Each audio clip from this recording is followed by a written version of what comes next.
The June 1962 Alcatraz escape was a prison break from Alcatraz Federal Penitentiary, a maximum security facility located on Alcatraz Island in San Francisco Bay. Late on the night of June 11 or early morning of June 12, inmates Clarence Anglin, John Anglin, and Frank Morris tucked papier-mâché heads resembling their own likenesses into their beds, broke out of the main prison building via an unused utility corridor, and departed the island aboard an improvised inflatable raft to an uncertain fate. A fourth conspirator, Alan West, failed in his escape attempt and remained on the island. Hundreds of leads were pursued by the FBI and local law enforcement officials in the ensuing years, but no conclusive evidence has ever surfaced favoring the success or failure of the attempt. Numerous theories of widely varying plausibility have been proposed by authorities, reporters, family members, and amateur enthusiasts. In 1979, the FBI officially concluded, on the basis of circumstantial evidence and a preponderance of expert opinion, that the men drowned in the frigid waters of San Francisco Bay before reaching the mainland. Marshall's service case file remains open and active, however, and Morris and the Anglin brothers remain on its wanted list. New circumstantial and material evidence has continued to surface, stoking new debates on whether the inmates managed to survive. Frank Morris. Frank Lee Morris, born September 1, 1926, was born in Washington. His parents abandoned him when he was 11, so he spent the rest of his childhood in foster homes, an orphan. He was convicted of his first criminal offense at 13, and by his late teens had been arrested for crimes ranging from narcotics possession to armed robbery.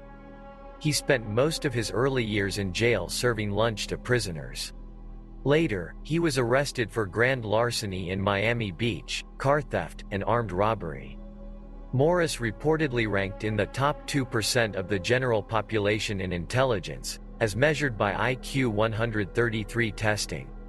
He served time in Florida and Georgia, then escaped from the Louisiana State Penitentiary while serving 10 years for bank robbery. He was recaptured a year later while committing a burglary and sent to Alcatraz on January 20, 1960, as inmate number AS 1441. John and Clarence Anglin. The Anglin brothers, John William, born May 2, 1930, and Clarence, born May 11, 1931, were born into a family of 13 children in Donaldsonville, Georgia. Their parents, George Robert Anglin and Rachel Van Miller Anglin, were seasonal farm workers. In the early 1940s, they moved the family to Ruskin, Florida, 20 miles south of Tampa, where the truck farms and tomato fields provided a more reliable source of income. Each June they migrated north as far as Michigan to pick cherries. Clarence and John were reportedly inseparable as youngsters. They became skilled swimmers, and amazed their siblings by swimming in the frigid waters of Lake Michigan as ice still floated on its surface. Clarence was first caught breaking into a service station when he was 14 years old. The brothers began robbing banks and other establishments as a team in the early 1950s, usually targeting businesses that were closed, to ensure that no one got injured. They claimed that they used a weapon only once, during a bank heist, a toy gun.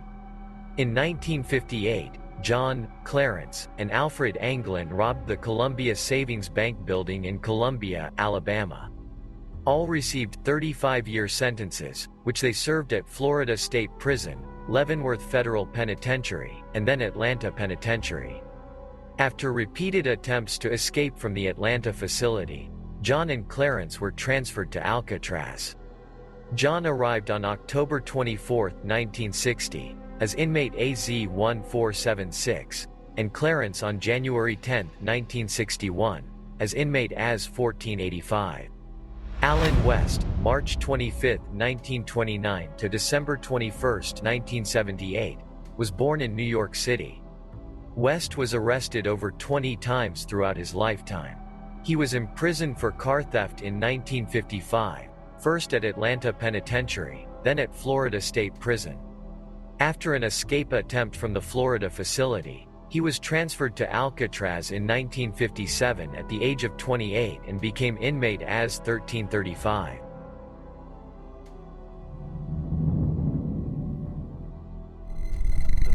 inmates all knew each other from previous incarcerations in Florida and Georgia. When they were assigned adjacent cells in December 1961, they began formulating an escape plan under the leadership of Morris. Over the subsequent 6 months, they widened the ventilation ducts beneath their sinks using discarded saw blades found on the prison grounds, metal spoons from the mess hall, and an electric drill improvised from the motor of a vacuum cleaner. The men concealed their work with painted cardboard and masked the noise with Morris's accordion on top of the ambient din of music hour. Once the holes were wide enough to pass through, the men accessed the unguarded utility corridor directly behind their cell's tier and climbed to the vacant top level of the cell block, where they set up a clandestine workshop. Here, using over 50 raincoats among other stolen and donated materials, they constructed life preservers, based on a design one of them found in Popular Mechanics. They also assembled a 6 by 14-foot rubber raft, the seams carefully stitched by hand and sealed with heat from nearby steam pipes. Paddles were improvised from scrap wood and screws. Finally, they climbed a ventilation shaft to the roof and removed the rivets holding a large fan in place. The men concealed their absence while working outside their cells, and after the escape itself, by sculpting dummy heads from a homemade papier-mâché-like mixture of soap, toothpaste, concrete dust, and toilet paper, and giving them a realistic appearance with paint from the maintenance shop and hair from the barbershop floor. With towels and clothing piled under the blankets in their bunks and the dummy heads positioned on the pillows, they appeared to be sleeping. On the night of June 11, 1962, with all preparations in place, the men initiated their plan. West discovered that the cement he had used to reinforce crumbling concrete around his vent had hardened, narrowing the opening and fixing the grill in place. By the time he managed to remove the grill and re-widen the hole, the others had left without him. He returned to his cell and went to sleep. From the service corridor, Morris and the Anglins climbed the ventilation shaft to the roof. Guards heard a loud crash as they broke out of the shaft, but nothing further was heard, and the source of the noise was not investigated. Hauling their gear with them, they descended 50 feet to the ground by sliding down a kitchen vent pipe, then climbed 2 12-foot barbed wire perimeter fences. At the northeast shoreline, near the power plant, a blind spot in the prison's network of searchlights and gun towers, they inflated their raft with a concertina stolen from another inmate and modified to serve as a bellows. At some time after 10 p.m., investigators estimated, they boarded the raft, launched it and departed toward their objective, Angel Island, 2 miles to the north.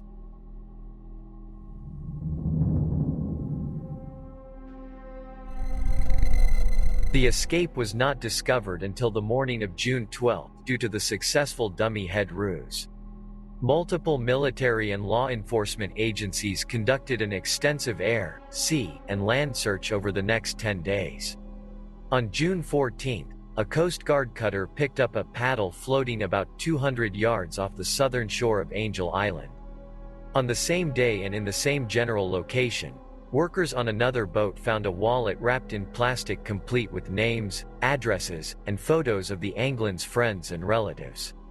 On June 21, shreds of raincoat material, believed to be remnants of the raft, were found on a beach not far from the Golden Gate Bridge.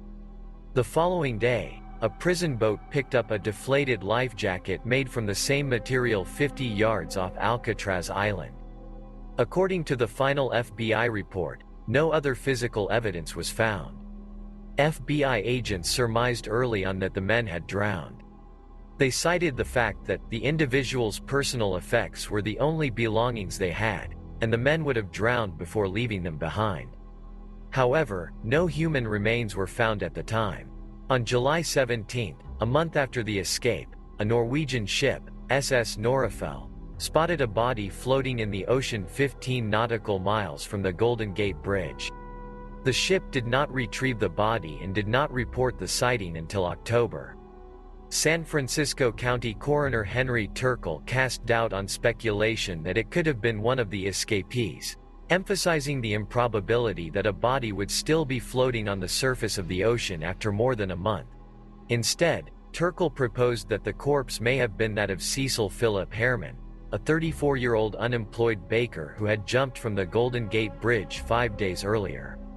Several coroners from neighboring counties challenged Turkle's opinion, stating that it was possible the remains belonged to one of the escapees.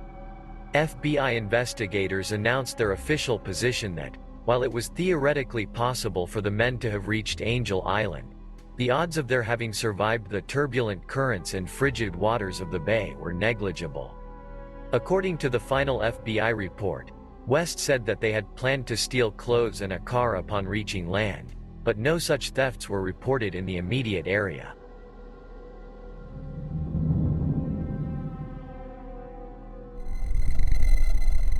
West was the only conspirator not to participate in the actual escape.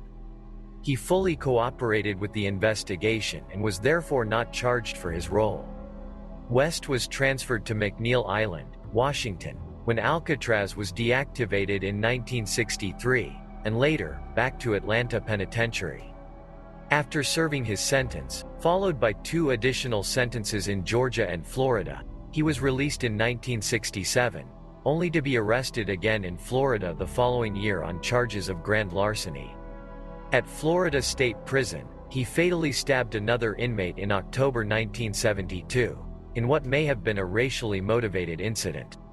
He was serving multiple sentences, including life imprisonment on the murder conviction, when he died of acute peritonitis in 1978. On December 16, 1962, Alcatraz inmate John Paul Scott made water wings from inflated rubber gloves and successfully swam a distance of 2.7 nautical miles, 5.0 kilometers, 3.1 mile, from Alcatraz to Fort Point, at the southern end of the Golden Gate Bridge. He was found there by teenagers, suffering from hypothermia and exhaustion. After recovering in Letterman Army Hospital, he was immediately returned to Alcatraz. Scott's is the only documented case of an Alcatraz inmate reaching the shore by swimming. Today, a multitude of athletes swim the same Alcatraz to Fort Point route as part of 2 annual triathlon events. Because Alcatraz cost more to operate than other prisons, nearly $10 per prisoner per day, as opposed to $3 per prisoner per day at Atlanta, and because 50 years of saltwater saturation had severely eroded the buildings, Attorney General Robert F. Kennedy ordered it closed on March 21, 1963. The FBI closed its file on December 31, 1979, after a 17-year investigation. Their official finding was that the prisoners most likely drowned in the cold waters of the bay while attempting to reach Angel Island. They cited the remnants found of the raft as well as the personal effects of the men, as evidence that the raft broke up and sank at some point and the 3 convicts succumbed to hypothermia, their bodies swept out to sea by the rapid currents of the San Francisco Bay. The FBI did hand their evidence over to the Marshal's Service, whose investigation remains open. As Deputy Marshal Michael Dyke told NPR, "There's an active warrant, and the Marshal's Service doesn't give up looking for people." In 2009, Dyke said that he was still receiving leads on a regular basis. The warrant will expire in 2030, when all of the missing men would be at least 100 years old.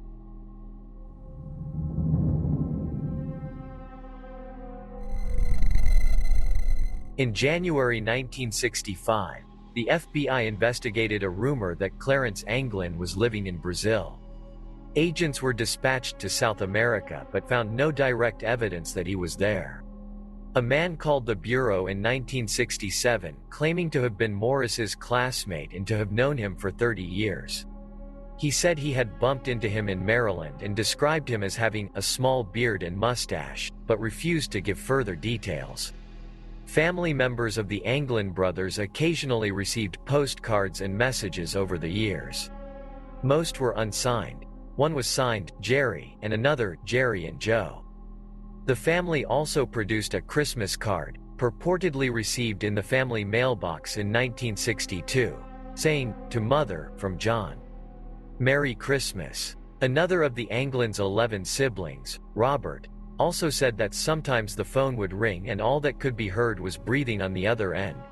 Robert said, "I suppose all that could have been pranks, but maybe it was my brothers."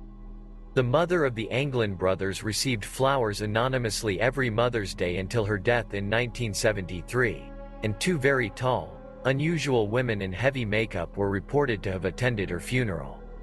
Federal officials say that in the mid to late 1960s and into the 1970s there were 6 or 7 sightings reported of the Anglin brothers, all in North Florida or Georgia. Robert said that in 1989, when the father of the Anglin brothers died, 2 strangers in beards showed up at the funeral home. According to Robert, they stood in front of the casket looking at the body a few minutes, they wept. Then, they walked out. Quote, in 1989, a woman who identified herself only as Kathy called Unsolved Mysteries Tipline to report that a photo of Clarence Anglin matched the description of a man who lived on a farm near Marianna, Florida. Another woman also recognized a photo of Clarence Anglin and said he lived near Marianna. She correctly identified his eye color, height, and other physical features. Another witness claimed that a sketch of Frank Morris bore a striking resemblance to a man she had seen in the same area.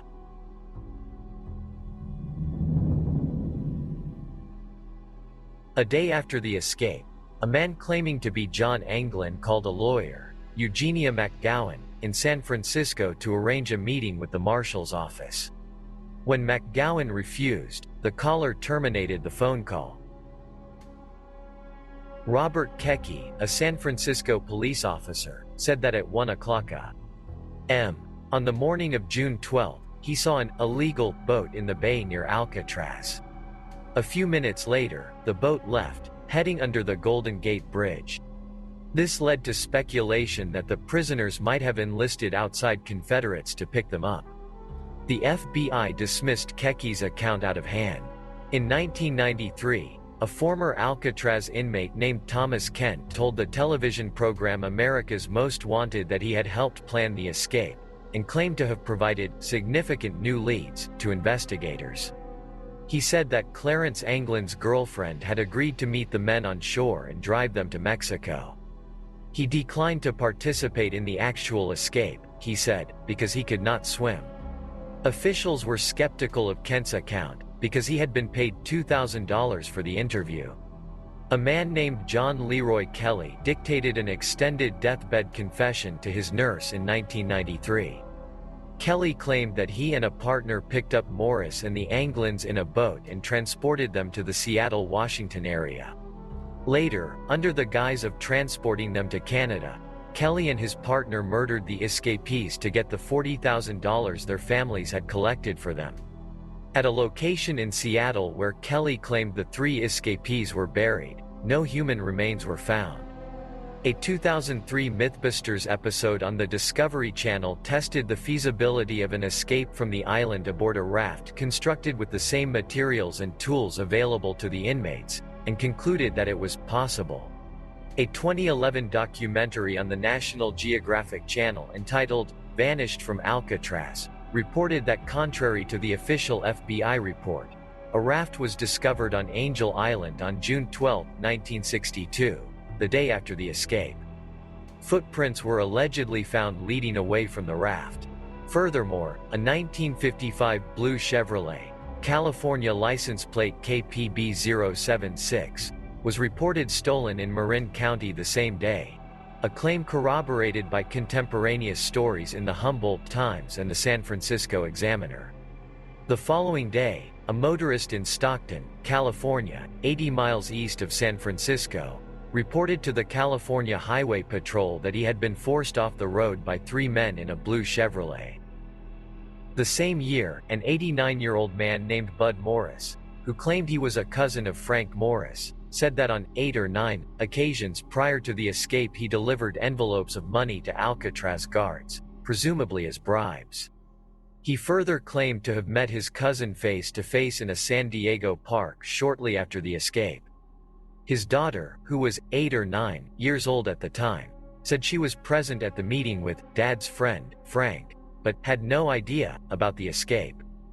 A 2014 study of the ocean currents by scientists at Delft University concluded that if the prisoners left Alcatraz at 11:30 p.m. on June 11, they could have made it to Horseshoe Bay, just north of the Golden Gate Bridge, and that any debris would have floated in the direction of Angel Island, consistent with where the paddle and belongings were actually found. If they left before or after that time, they said, tides and currents were such that their chances of survival were slim. A 2015 History Channel documentary entitled Alcatraz: Search for the Truth presented further circumstantial evidence gathered over the years by the Anglin family. Kenneth and David Widner displayed Christmas cards containing the Anglins' handwriting, and allegedly received by family members for 3 years after the escape. While the handwriting was verified as the Anglins', none of the envelopes contained a postmarked stamp, so experts could not determine when they had been delivered. The family cited a story from family friend Fred Brizzi, who grew up with the brothers and claimed to have recognized them in Rio de Janeiro in 1975. They produced photographs purportedly taken by Brizzi, including one of 2 men, who according to Brizzi were John and Clarence Anglin, standing next to a large termite mound. Other photos showed a Brazilian farm that Brizzi claimed was owned by the men.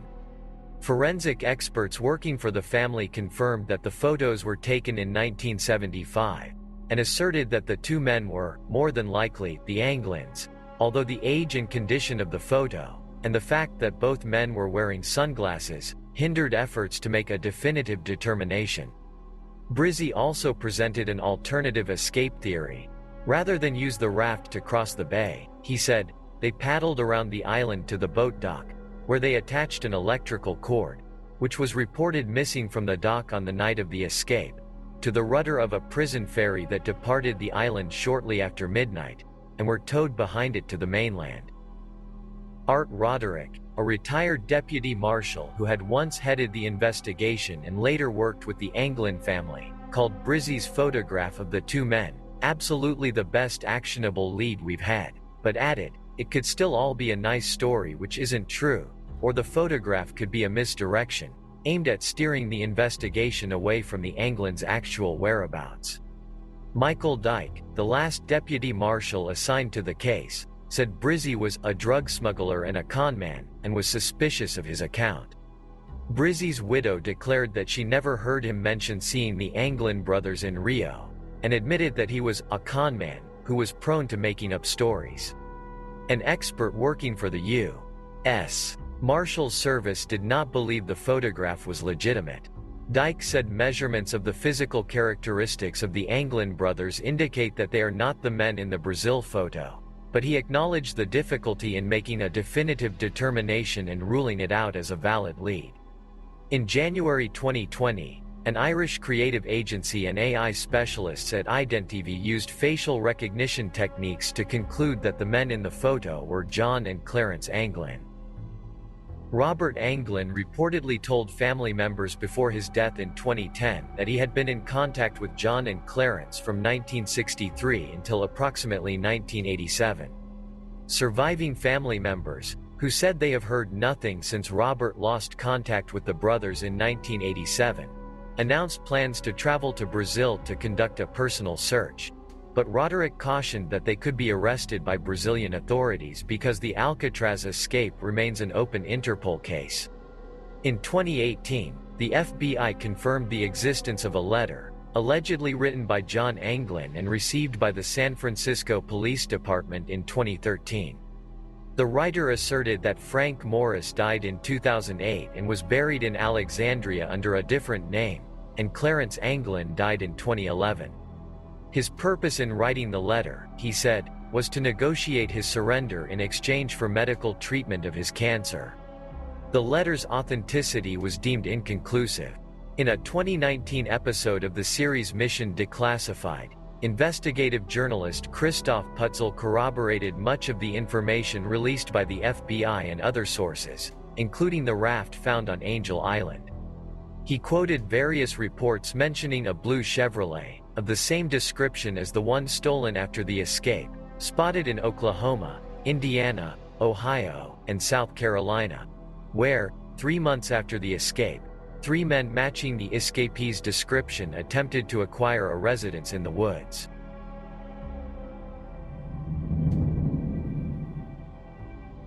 Of the 36 inmates who staged 14 escape attempts over the 29 years that Alcatraz served as a federal penitentiary, 23 were recaptured, 6 were shot and killed, 2 drowned, and 5, Morris, the Anglins, and Theodore Cole and Ralph Rowe, are listed as missing and presumed drowned.